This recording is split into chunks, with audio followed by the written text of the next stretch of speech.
여러분 반갑습니다. 이제 또 주님의 말씀을 나누는 시간을 갖도록 하겠습니다. 제 설교 동영상이 유튜브에 이렇게 저장되어 있습니다. 여러분께서 참고해 주시기 바랍니다. 지금 계속해서 9번째로 예수 그리스도의 행적을 우리가 따라가고 있습니다. 예수님께서 돌아가시고 부활하실 때까지 끝까지 갈 겁니다. 탄생부터 시작했죠. 그래서 이 시리즈물을 여러분께서 잘 보시면은 사복음이 여러분들한테 완전히 잘 정리될 겁니다. 사복음은 예수님의 행적을 다 기록한 것이죠. 예수님의 행적을 쫓아가면서 예수님께서 하신 복음의 말씀, 그것들을 전하고 있는 게 사복음이기 때문에 여러분께서 이 시리즈를 잘 보시면은 사복음이 마태, 마가, 누가, 요한복음이 완전히 정리가 됩니다. 그런데 더군다나 이 시리즈는, 제가 강론하고 있는 이 시리즈는 뭐냐면은 순서대로 하고 있습니다. 그래서 마태, 마가, 누가, 요한복음이 다 이렇게 순서가 제멋대로입니다. 왜냐하면 저자들이 다 달라서 자기네들의 기억 혹은 누구한테 들은 걸 가지고 기록한 거기 때문에 그 사람들이 언제 어느 시점 예수님이 여기 가셨다가 언제 절로 가셨다라는 걸 정확히 기억 못 합니다. 그래서 그 순서들을 우리가 그냥 사복음을 봐가지고는 모르는데, 그래서 우리가 막 혼돈될 때도 사실 있습니다. 그런데 그것을 정리해 드리는 것이죠. 그래서 그것을 정리하려면은 마태, 마가, 누가, 요한복음을 잘 면밀히 비교하면서 연구를 해야 됩니다. 그런데 여러분들한테는 그런 일을 할 수가 없죠. 여러분들은 시간도 그렇고요. 그래서 그것을 제가 이렇게 정리한 대로 여러분께 전해드리는 것이니까 여러분들께서 좀 잘 봐주시면은 많은 도움이 되리라 이렇게 생각을 합니다. 그래서 지금까지 8번째 시간까지 어떻게 했습니까? 예루살렘 사역을 하시는데 이제 오늘 시간은 공생애 중에서도 갈릴리 사역을 처음 보도록 하겠습니다. 그래서 지금 그동안 제가 키워드 말씀드릴 때는 성경 구절들을, 거기에 해당하는 성경 구절들을 이렇게 여기 슬라이드에다가 올렸죠. 근데 지금 이 예수님 행적을 우리가 할 때는 굉장히 방대한 분량이라서 슬라이드에 올릴 수가 없습니다. 그래서 그것을 우리가 성경을 찾아가면서 할 겁니다.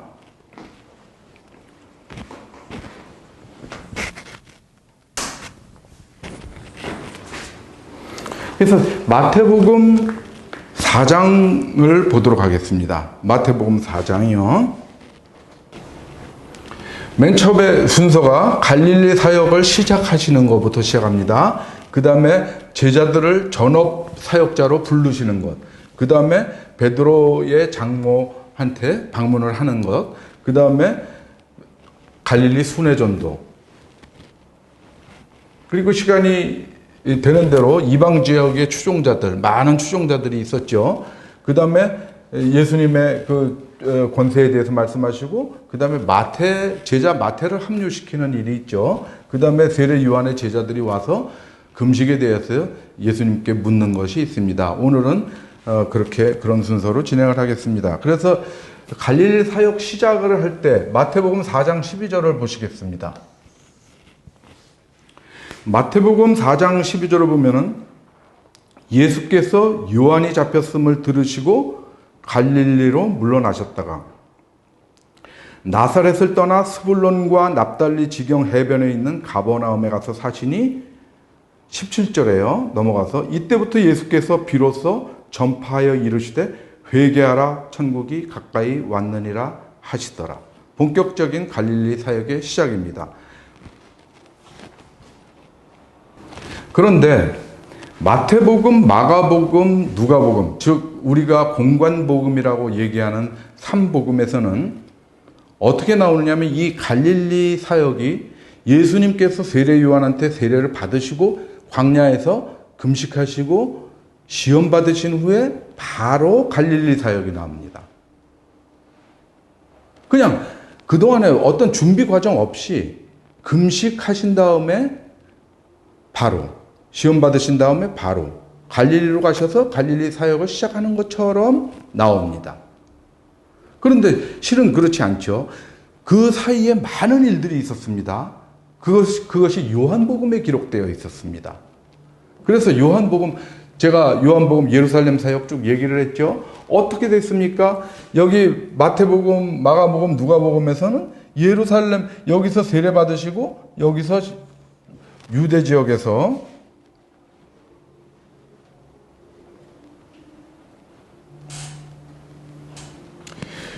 유대 지역 여기서 유대 광야에서 금식하시고 시험 받으신 후에 마태복음, 마가복음, 요한복음에서는 이쪽으로 갈릴리로 가셔서 가버나움에 가서 사시는 것이죠. 그런데 그 과정 속에 뭐가 있었습니까? 요한복음에서는 시험 받으신 후에 세례 요한이 세례 베푸는 곳에 가셔서 5 제자를 얻게 되죠. 5 제자와 함께 어디로 가십니까? 가나로 가시죠. 가나로 가셔가지고 가나의 혼인잔치에서 제자들에게 신뢰를 얻기 위해서 물을 포도주로 바꾸시는 이적을 일으키십니다. 그 다음에 나사렛에 오셨다가 여기서 바로 이제 가버나움으로 가시는 거죠.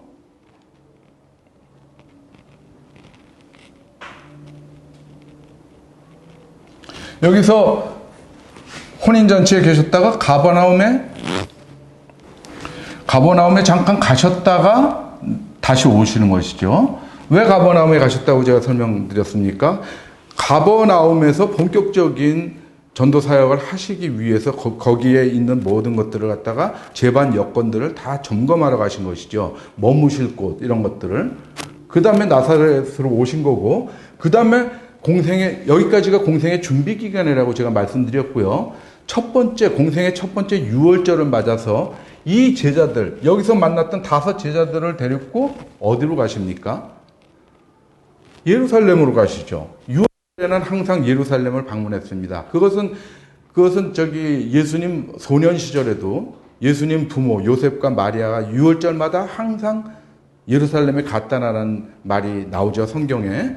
그래서 소년일 때 데리고 갔다가 귀갓길에 예수님이 없는 걸 발견하고 뭐 등등 이런 얘기 여러분들이 아시죠? 그래서 나사렛에 계셨던 예수님이 제자들을 이끌고 예루살렘으로 가셔서 예루살렘에서 무엇을 하십니까? 성전 청결하시죠. 성전 청결하시고 거기서 성경에 기록되지 않은 표적들을 베푸시고, 그 다음에 니고데모가 밤에 찾아왔을 때 니고데모에게 거듭남에 대해서, 영생에 대해서 말씀을 하시고, 그 다음에 여기에서 이쪽으로 요단강가에 가셔서 이 5 제자들이 다시 세례를 베푸죠. 예수님과 함께 있던.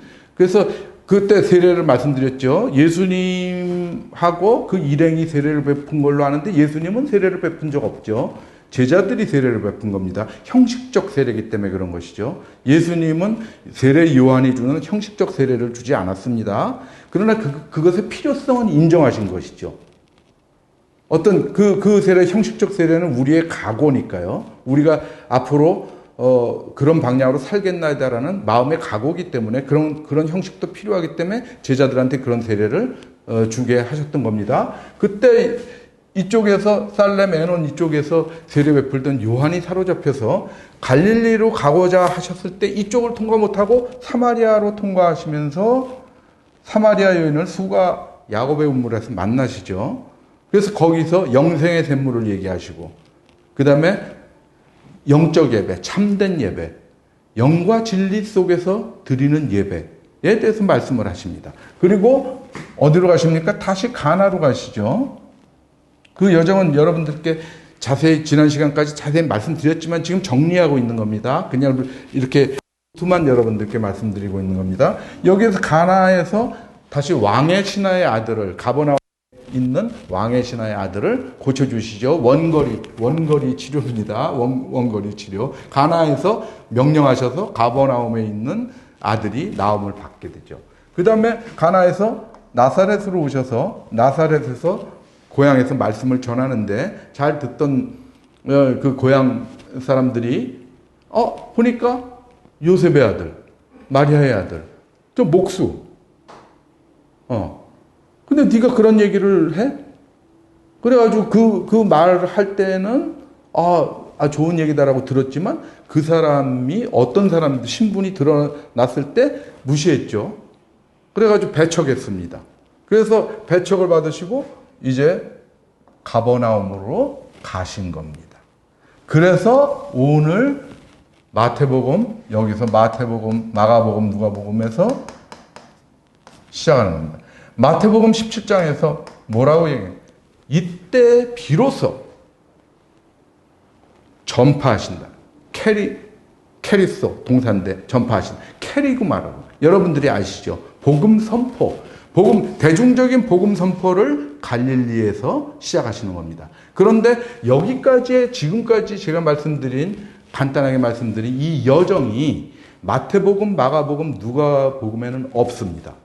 그러니까 우리는 마태복음, 마가복음, 누가복음만 읽으면은 예수님께서 시험 받으시고 바로 갈릴리 사역, 거기에서 복음 선포하시는 것을 시작하시는 걸로 아는데, 실은 이렇게 많은 과정, 이렇게 제자들을 데리고 다니면서 제자들과의 신뢰도 구축하고 이렇게 복음 기지로 쓸 가버나움 이런 거 다 준비하신 다음에 비로소 갈릴리에서 복음을 전파하게 되시는 것입니다.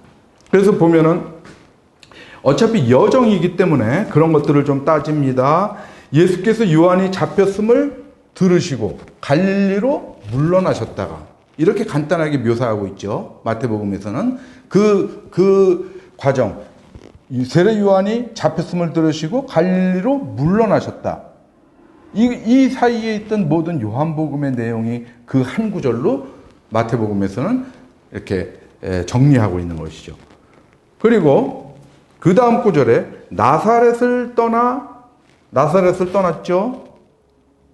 그 다음에 스불론과 납달리 지경 해변에 있는 가버나움에 가서 사시니, 이렇게 나옵니다.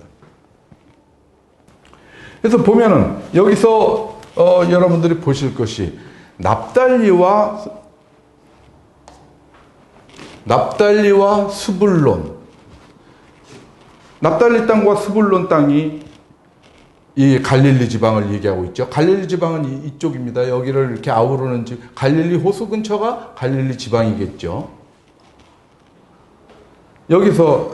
거기에서도 가버나움 이 정도에 있죠. 여기서 사신다라는 겁니다. 그래서 갑자기 왜 납달리와 스불론 이런 얘기가 나오느냐? 그것은 구약에서 나오는 얘기입니다. 이것은 무엇이냐면은 여호수아가 가나안 땅을 정벌한 다음에 이스라엘의 12지파에게 나누어 준 것이죠. 그 영역입니다. 그래서 여러분들 그냥 간단하게 한번 보고 가겠습니다. 그래서 12지파한테 쭉 나누는데 12명의 사람은 누굽니까? 12명의 아들이 야곱의 자손입니다. 야곱의 자식들입니다. 12지파는. 12지파의 이름은 야곱의 자식들의 아들들의 이름이 12지파입니다. 그래서 보면 르우벤, 그 다음에 시므온 둘째가, 그 다음에 레위 셋째가, 그 다음에 넷째가 유다. 이 유다의 자손이죠. 유다 왕국, 나중에 이스라엘 백성들이 유다의 자손들입니다. 예수님도 유다, 다윗도 유다 지파의 사람이죠. 그 다음에 단, 납달리, 이게 다 사람 이름들입니다. 지금. 그 다음에 뭡니까? 갓, 아셀, 그 다음에 요셉, 그 다음에 베냐민, 이렇게 있죠. 그래서 4명, 여기서 2명이 빠졌네요.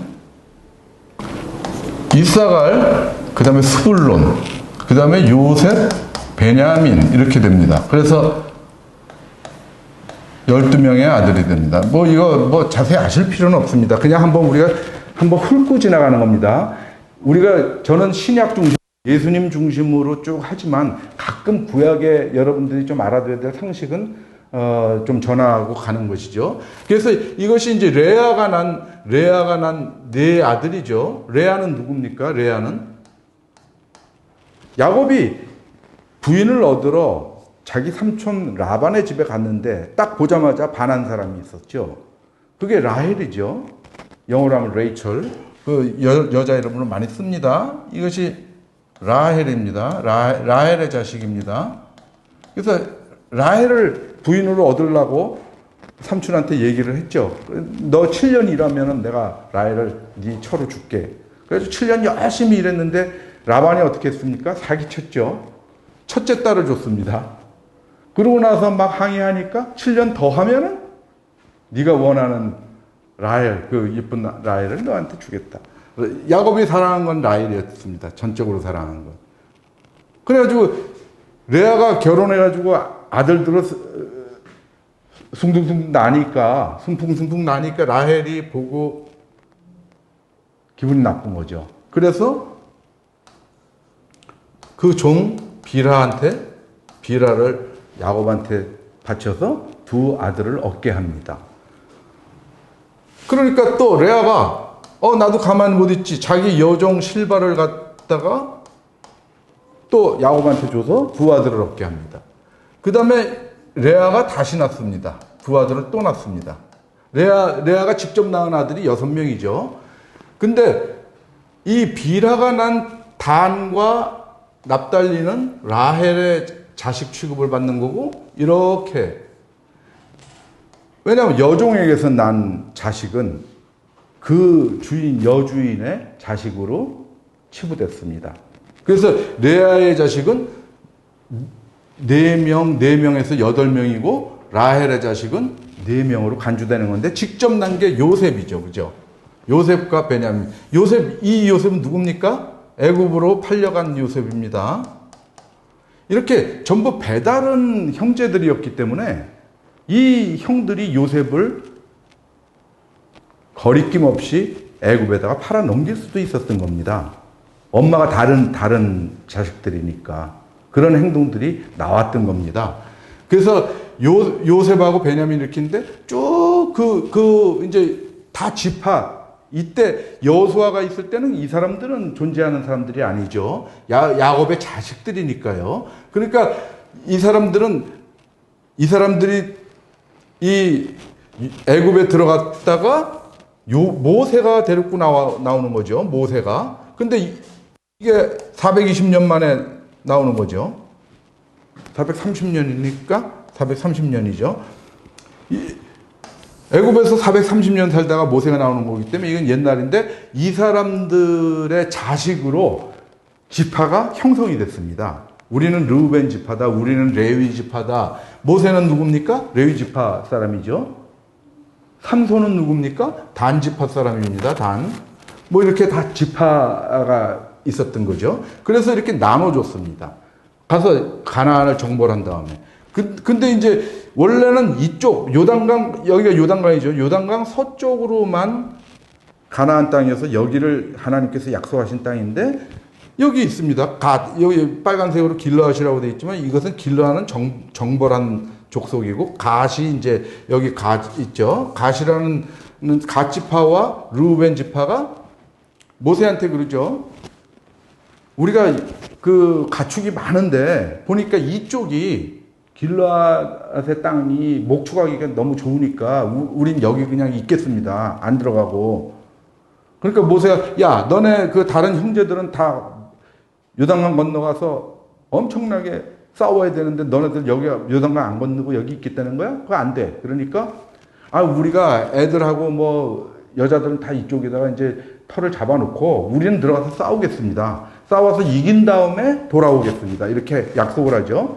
민수기 32장에 보면 그 히스토리가 자세하게 쭉 나오죠. 그냥 간단히 얘기하면 그렇습니다. 그러니까 모세가 오케이.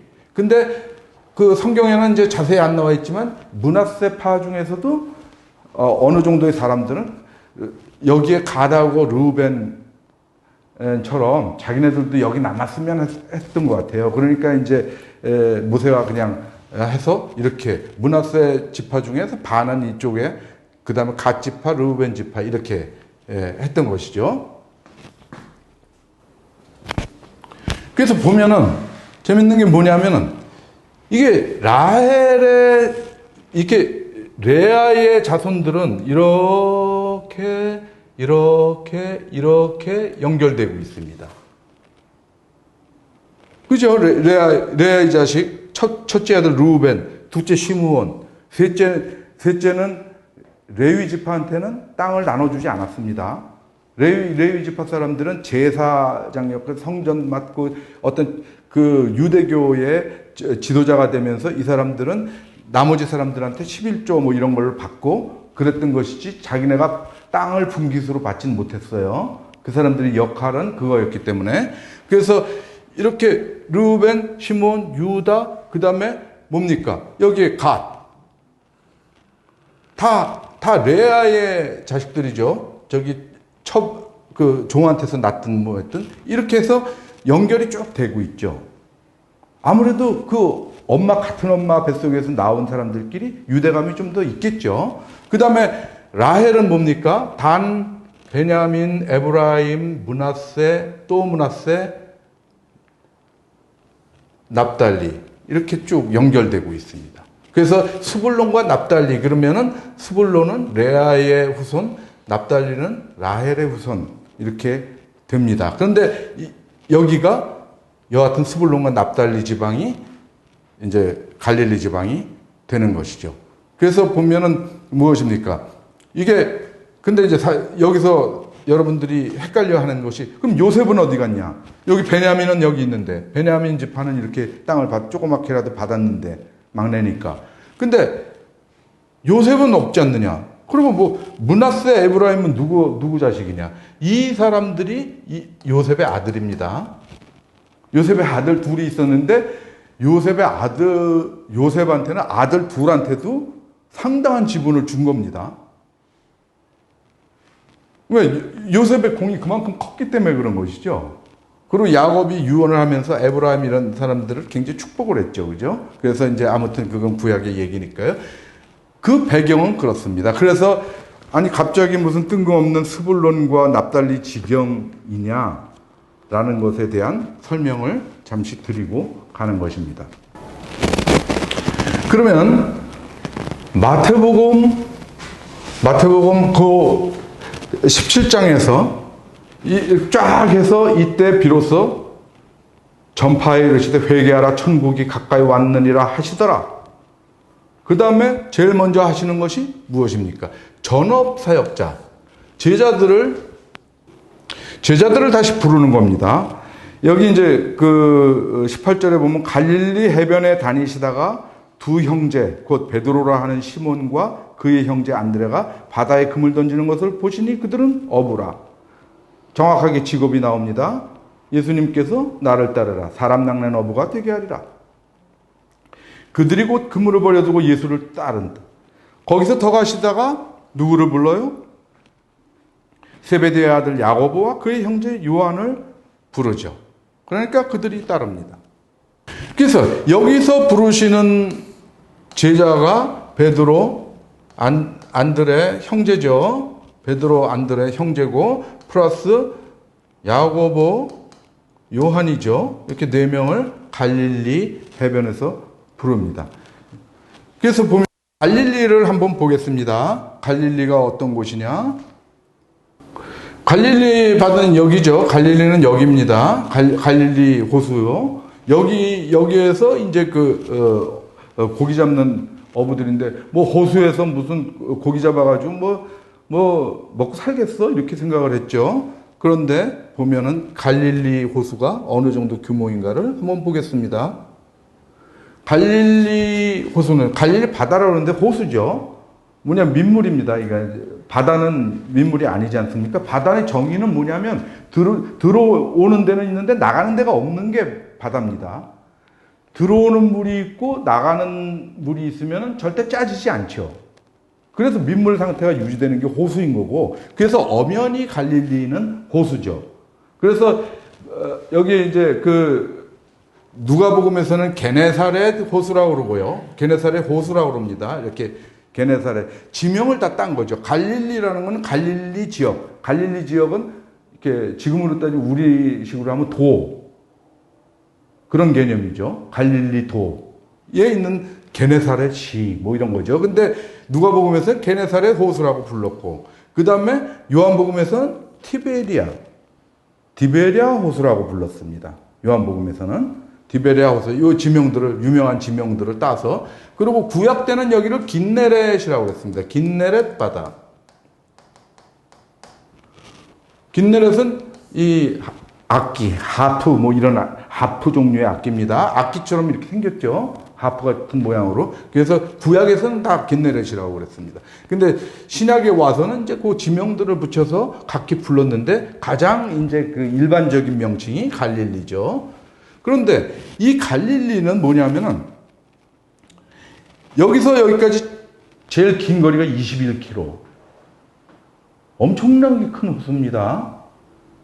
이스라엘은 우리 남한의 5분의 1밖에 안 됩니다, 면적이. 한 경상남도 정도 합친 거밖에 안 되죠. 한 2만 제곱킬로 되는데, 남한은 10만이죠. 그래서 우리하고 비교하기 참 좋은 게 우리가 딱 10만이기 때문에, 뭐, 어느 나라 뭐 무슨 면적이 어떻다 그러면 딱딱 나누기가 쉽죠. 10만이니까. 그래서 보면 여기가 한 2만이니까 5분의 1 되죠. 여기가 12km, 13km 이렇게 됩니다. 그래서 보면은 이렇게 하면 감이 안 잡히시겠지만 면적이 160제곱킬로미터입니다. 이것은 뭐냐면은 주안의 교회가 있는 안산시보다 큽니다. 면적이. 안산 전체보다. 엄청난 면적이죠. 서울 면적의 27.5%, 4분의 1이 넘는 면적입니다. 엄청나게 큰, 그러니까 이 사람들이 바다라고 부름직한 그런 규모의 호수입니다. 그래서 여기서 물고기를 많이 잡아, 가버나움이 그 어업의 전초기지였죠. 그래서 여기 굉장히 번성하던 곳입니다. 여러분들이 생각할 때는 예루살렘, 뭐 이쪽이 유대 지방이 이스라엘의 중심부고 거기가 굉장히 번화한 곳인 걸로 이렇게 생각하시는 분들이 많습니다. 그런데 전혀 안 그렇습니다. 갈릴리 쪽이 훨씬 번화한 곳입니다. 갈릴리 쪽이 여기가 여기 가나 이쪽은 굉장히 그 풍요로운 평원이 있었고, 이 게네사렛 평원, 여기서 농사가 굉장히 잘 되고, 농사도 잘 되고, 어업도 잘 되고 이런 데기 때문에 여기가 돈이 많이 도는 데고, 사람도 굉장히 많이 있던 데입니다. 그리고 보면 지금도 유적이 발견되지만, 가버나움에 있는 회당 같은 거, 회당 유적지 같은 거 보면 헬라식으로 막 이렇게 대리석으로 세워가지고 엄청나게 그런 건물들이 많고, 티베리아 같은 경우는 뭡니까? 이 티베리우스, 이때 황제죠. 로마 황제. 티베리우스한테 잘 보이려고 헤롯 안티파스가 신도시를 건설한 겁니다. 그러니까 완전히 그리스 로마식으로 건설한 도시입니다. 그러니까 여기가 이쪽이 굉장히 번화한 곳이었습니다. 그래서 무슨 얘기냐면 이쪽이, 그래서 제가 말씀드리는 게, 그 다음에 말씀을 드리죠. 바로 말씀을 드리겠습니다. 갈릴리는 이렇고, 여기서 어업을 해가지고 그 잡은 고기들을 건조해가지고 로마에 수출도 했습니다. 그 시대에. 그런 게 이제 갈릴리 호수의 배경이죠. 그래서 보면은 왜 전업사역자라고 제가 이름을 붙였을까요? 보통 성경에 보면은 어부들을 부르시다 이렇게 나오죠. 그러면 어떻게 됩니까? 말씀하실 때 나를 따라오라, 내가 너희를 사람을 낚는 어부가 되게 하리라. 그러니까 바로 따라갔죠. 베드로와 안드레가. 마태복음에는 어떻습니까? 시험 받으시고 바로 갈릴리 사역 시작하시는데, 거기에서 갈릴리 해변을 다니시다가 베드로, 안드레를 부르시니까 바로 갔고, 야고보, 요한을 부르니까 바로 따라갔습니다. 그러면 이것만 보면은 예수님이 부르시면 제자들이 그냥 막 따라가고, 막 예수님은 너 이리 와, 너 이리 와, 그러면 다 줄줄 따라당기고. 왜? 하나님의 아들이니까. 근데 그 사람들이 하나님의 아들인 줄 알았습니까? 그리고 내가 하나님의 아들이다 그러고 다니면은 그게 예수님이 육신으로 오신 의미가 있습니까? 누가 봐도 그냥 똑같은 사람인 상태에서 부른 겁니다. 막 뒤에서 광채나고 막 그 예수님 그림 그릴 때 막 뒤에 항상 뭐 노란 광채 있고 그 상태로 다니면은 하나님 그냥 계시면 됩니다, 하늘에. 그리고 그대로 막 하나님 뜻대로 마음대로 움직이시면 되는 거죠. 내려와서 고생하시고 여기저기 다니시면서 전도하시고 뭐 핍박받으시고 그런 게 아닙니다. 그냥 순수한 인간 예수로 오셔서 인간 예수가 치밀하게 준비하고 기도하고 금식하고 하면서 그 사역을 준비한 겁니다. 그래서 얻어진 결과들입니다. 그러면 이 사람들은 좀비처럼 끌려간 게 아닙니다. 이 마태복음, 마가복음, 누가복음에서는 그 과정이 생략됐다고 그랬죠. 근데 요한복음에서 어떻게 했습니까? 이 사람들 5명 중에 야고보는 빠졌고, 원래 야고보는 있질 않았죠. 근데 이 5제자가, 여기다가 5제자 하면은 빌립하고 나다나엘이죠. 빌립하고 나다나엘. 이 5제자를 부른 거고, 야고보는 그 당시에 그 요한, 이 사람들은 다 세례 요한 따라다니던 제자들이었죠. 그래서 예수님께서 세례 요한하고 얘기를 충분히 해서 세례 요한의 제자들을 이렇게 얻으신 겁니다. 그래가지고 이들을 데리고 가나의 혼인잔치에도 가셨던 거고, 그 다음에 다시 예루살렘에 와서 성전 청결하실 때 같이 있었고, 표적을 보여주실 때 같이 있었고, 이 사람들이 세례를 베풀었고, 그 다음에 니고데모하고 말씀하시는 거 옆에서 들었고, 사마리아 여인하고 말씀하시는 거 들었고, 가나에서 왕의 신하의 아들을 고칠 때 들었고, 나사렛에서 핍박받으시는 것을 봤고, 가버나움에 정주하시는데 다 도와드렸고, 아, 여기 예수님 이쪽 동네 여기가 좀 집값이 싸고 뭐 가성비가 좋고 그렇습니다. 거기 사는 사람들이니까 베드로, 안드레, 야고보, 요한. 그렇게 하신 다음에 알았어. 여러분, 야, 이제 본격적으로 전도 사역에 나서자. 그 전에 너네들 다 준비하고 있어, 이렇게 된 겁니다. 그러니까 다 준비를 한 거죠. 이 사람들이. 자기가 정리할 건 정리하고. 그리고 야고보는 그때 부르시지 않았지만 동생 요한한테, 그리고 베드로, 안드레한테 귀가 따갑도록 예수님 말씀을 들었을 거고, 아, 그럼 나도 예수님 부르시면 따라 나서야지. 마음의 각오 이미 다 돼 있는 겁니다. 그 상태에서 야, 이제 본격적으로 우리가 하나님의 일을 하러 나서자. 그러니까 따라 나선 겁니다. 고기 잡고 있다가 그물 저기다 던져봐. 거기서 찢어지게 고기 나오고 그러니까. 그러고 나서 사람 낚는 어부되게 할게. 네, 알았습니다. 그거 아니라니까요. 철저히 준비하신 것입니다. 그래서 이 전업사역자들, 그런데 여기에서 우리가 한 가지 제자들을 얘기할 때, 이분들을 얘기할 때 얘기할 게 있는데 뭐냐면, 제자 사도들에 대한 편견을 우리가 가지고 있다는 겁니다. 고정관념, 편견. 이것은 두 가지가 있는데, 하나는 무식할 것이다. 하나는 가난할 것이다. 예수님 따라다니는 사람들은 다 가난한 사람들, 예수님도 가난했을 것이다. 전혀 안 그렇습니다. 이 사람들은 부유한 어부들입니다. 누가복음에는 뭐라고 나옵니까? 동업자. 시몬 안드레와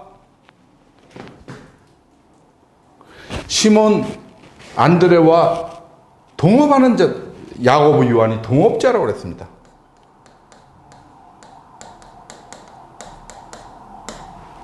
이렇게 자기 조그만한 배 하나 갖고 와서 그날 먹을 거 간신히 잡고 그랬던 사람들은 아닙니다. 이 사람들은 기업형 어부입니다. 그래서 보면 마가복음에서는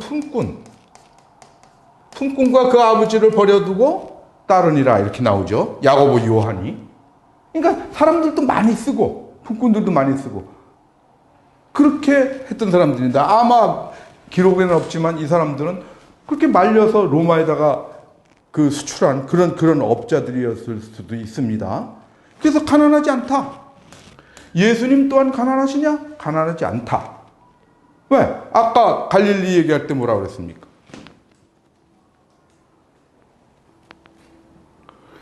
티베리아 신도시 이쪽으로 가면 가이사랴 빌립보, 예? 헤롯 빌립이 또 가이사한테, 그것도 티베리우스한테 바치는, 맨 신도시 막 건설하고 뭐하고 그러던 때입니다. 그때 건설 때 제일 잘 팔리는 게 누굽니까? 목수하고 석공입니다. 그죠? 그 당시에 건축 자재가 그거죠. 나무 아니면 돌입니다. 돌과 나무로 다 이렇게 연결해서. 그러니까 잘 나갈 때입니다. 그리고 그 유대인 석공과 목수는 굉장히 임금이 비쌌습니다.